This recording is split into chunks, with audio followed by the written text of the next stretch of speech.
I am Ethan, and I am a new generation truck driver. Surely you have seen some modern videos online where truck drivers record their daily routines and give each other tips. Or perhaps you have never seen them. But because I belong to the younger group in this industry, every time I open TikTok or YouTube Shorts, that is all I see. I will not go deeply into private matters, but I had to drop out of a fairly prestigious university for some personal reasons. And people always say that I could have become someone more than a truck driver.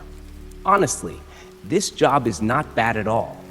I have been doing delivery work for more than 2 years, earning a stable income. Obviously, the only hard part of the job is the long hours. You can never really judge how isolation will affect you if you do not experience it directly. The only advice I have is to make peace with any demons lurking in your subconscious, because they will certainly gnaw at your brain during the lonely hours on the road. That is what happened to me. This story happened to me just 3 months after I was hired by my first company.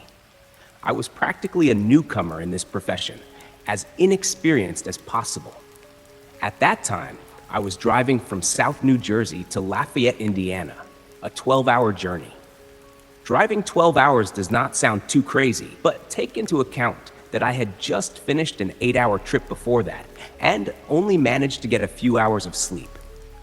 That gives you an idea of how exhausted I was.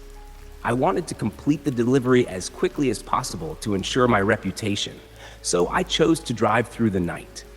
I calculated that I would arrive in Lafayette just before 3 a.m. Everything went smoothly for the first few hours. There were hardly any other cars on the road, so I could push the truck a little faster than usual. Although tired, I still tried to keep myself awake with loud music and focus. About halfway through, I began to feel my eyelids grow heavy. I remember reaching down to the center console to grab a can of Red Bull and chug it, but of course, there was none. I had forgotten to restock energy drinks after completing the previous delivery. After banging on the console a few times in frustration, I groaned in disappointment, knowing that I would have to stop somewhere. There is nothing I hate more than having to stop during trips. I may be the only case, but I always feel twice as tired when my vehicle is stationary.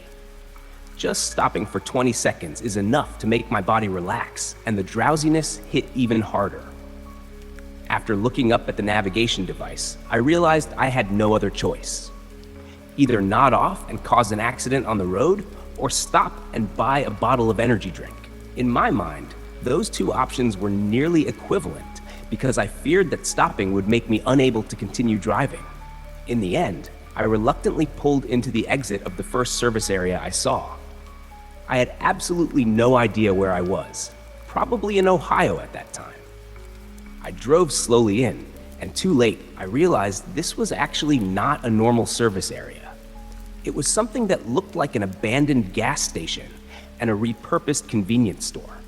That is, the gas station was old, the lights were off, but there was a small building next to it that seemed to have been used as a convenience store. Either way, it looked creepy in a dilapidated and dark way. I saw on the map that there seemed to be another quick stop store not far away on the road, so I thought I would go there. But since I had already parked, I decided to check this store first. Maybe there is a vending machine outside, I told myself. I parked the truck and walked toward the convenience store. To be completely honest, I was expecting one of two things to happen. Either the store would be open, very unlikely, or the door would be locked. You can imagine my surprise when I pushed the handle and the door opened, leading into a pitch-dark store. There were no lights, no staff, and no sounds at all. I looked around, hoping that perhaps I would get lucky and find an energy drink or some snack left at the checkout counter. Just before I was about to turn back, my eyes began to adjust to the thick darkness. I noticed a faint, almost insignificant light coming from the corner of the room, seemingly from a hallway or a back room. That weak light sparked my curiosity. I walked toward it, and the light turned out to be coming from a slightly open door leading into a small back room. I approached the door and cautiously pushed it open. Surprisingly, inside this room, there was a large refrigerator plugged in against the wall. It was the only source of light. I eagerly opened the refrigerator door, hoping to find the drink I desperately needed. But I found nothing. Literally nothing at all. Even stranger, I saw that the shelves inside the refrigerator had been removed, as if the entire appliance had been dissected and stripped. It was just an empty metal box running on electricity. As I was disappointedly closing the refrigerator door, I was about 90% sure that I heard a clattering sound from the main room, like something metal or glass falling onto the tiled floor. I slammed the refrigerator door shut and stood still for about 10 seconds. Had I been so exhausted that I was starting to hear things? No way. I quietly walked back into the main room and looked around. There was nothing. Pitch black and absolute silence. A part of me wanted to continue investigating. Maybe someone was hiding here. But a larger part urged me on. I did not have time for these pranks. I turned back to the main door and basically jogged to the quick stop store nearby. Thank God it was open. I bought my drink and returned to the truck. There was something about that entire stop that made me feel uneasy. I felt watched, a chill running down my spine. I needed to get back on the road as soon as possible. I took a big gulp of the energy drink and looked one last time at the abandoned convenience store. I noticed that the main door that I had just walked out of was now wide open. I was 100% sure that I had closed it behind me. Finding out what was happening at that abandoned convenience store was not my business, so I quickly started the engine and merged my heavy truck back onto the highway. The caffeine began to take effect and quickly pulled me out of my tired and foggy state. I felt more alert and my mind began to wander. I could not stop thinking about how strange that entire stop had really been. I guess having someone sneaking around in an abandoned building was not the strangest thing in the world, but my brain could not explain that refrigerator. Why would a completely empty refrigerator, with all its shelves removed, be plugged in and glowing in a dark back room? Although I tried to push it aside, the sense of unease still lingered. Right then, I began to notice strange movements in the curtain separating the driving cabin and the sleeping area in the back. Sweat began to bead on my forehead. I watched through the rearview mirror as the curtain seemed to bulge and move, even though I was sure I had not turned on the air conditioning or let any wind into the cabin. Unbelievable. I thought of the worst. Someone was in my truck. A feeling of terror pierced through me, colder than the night desert air. I did not have any weapons on me or anything to defend myself. I thought back to the creeps at the convenience store. Had they snuck in while I was buying the energy drink? Or worse, had they been there since I stopped to check? I tried to stay calm, avoiding any sudden movements that might alert whoever was in the back.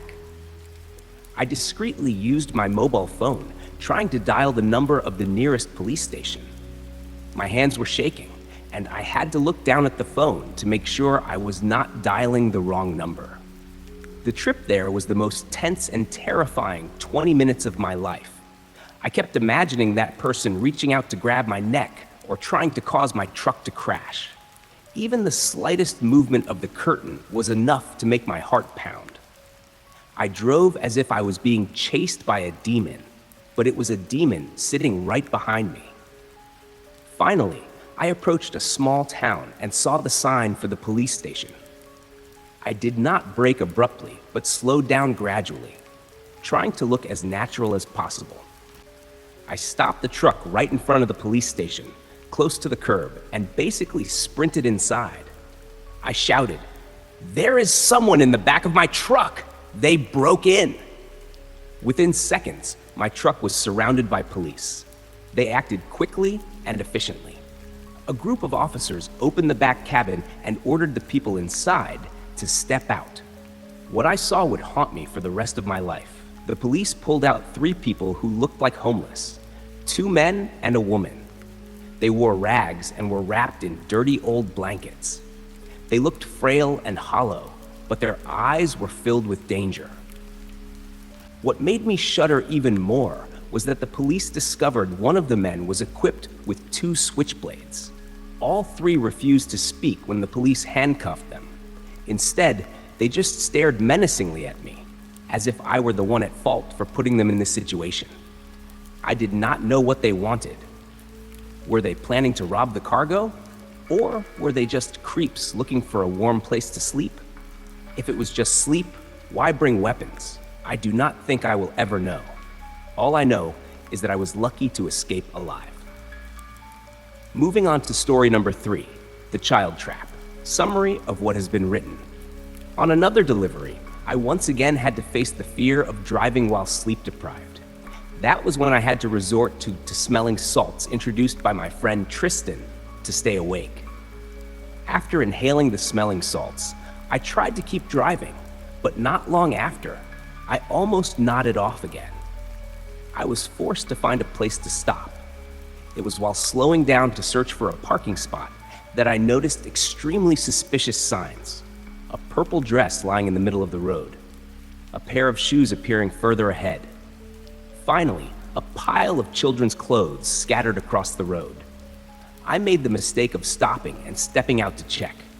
As I was standing next to the pile of clothes, I heard rustling in the forest from 2 opposite sides. Instinct told me to run. I sprinted into the truck cabin, but just before I closed the door, a child's scream echoed from the forest. I was trapped. I could not abandon a child in danger. I turned on the headlights and shone them straight toward the direction of the scream, and that was when I discovered a group of people hiding in the forest, one of them holding a large speaker.